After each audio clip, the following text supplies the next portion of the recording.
দেশে জ্বালানি তেলের পর্যাপ্ত মজুত রয়েছে, এ নিয়ে সাধারণ মানুষের আতঙ্কিত হওয়ার কোনো কারণ নেই। ৯ মার্চ দেশে আরও ২টি তেলের জাহাজ পৌঁছাবে বলে জানিয়েছেন বিদ্যুৎ, জ্বালানি ও খনিজ সম্পদ মন্ত্রী ইকবাল হাসান মাহমুদ টুকু।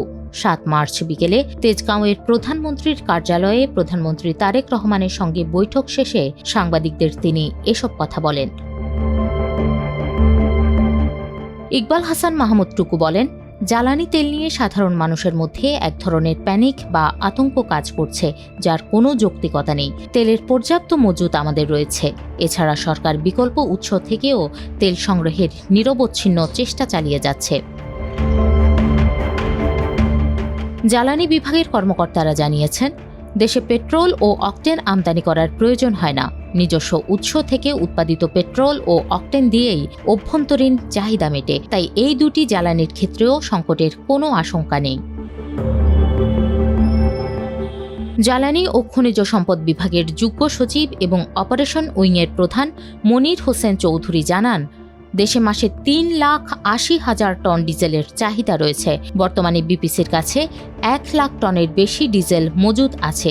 এর বাইরে ২,৮০,০০০ টন পরিশোধিত ডিজেল আমদানি প্রক্রিয়াধীন রয়েছে। এরই মধ্যে কিছু তেল আসা শুরু হয়েছে। কিছু সমুদ্রে জাহাজে রয়েছে এবং কিছু জাহাজীকরণ অবস্থায় আছে। ফলে মার্চ মাসে দেশে ডিজেলের সংকট হওয়ার কোনো কারণ নেই।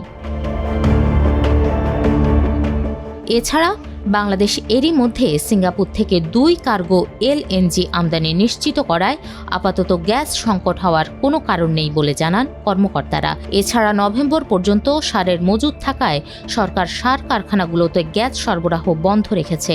ফলে গ্যাসের সরবরাহ স্বাভাবিক থাকবে বলে আশা করছে জ্বালানি বিভাগ। এদিকে বিদ্যুৎ পরিস্থিতির বিষয়ে জানা গেছে যে বিদ্যুৎ কেন্দ্রগুলোর ৫০ দিনের চাহিদা মেটানোর মতো ফার্নেস অয়েলের মজুদ রয়েছে। ফলে বিদ্যুৎ উৎপাদনে কোনো ধরনের বিঘ্ন ঘটার আশঙ্কা নেই।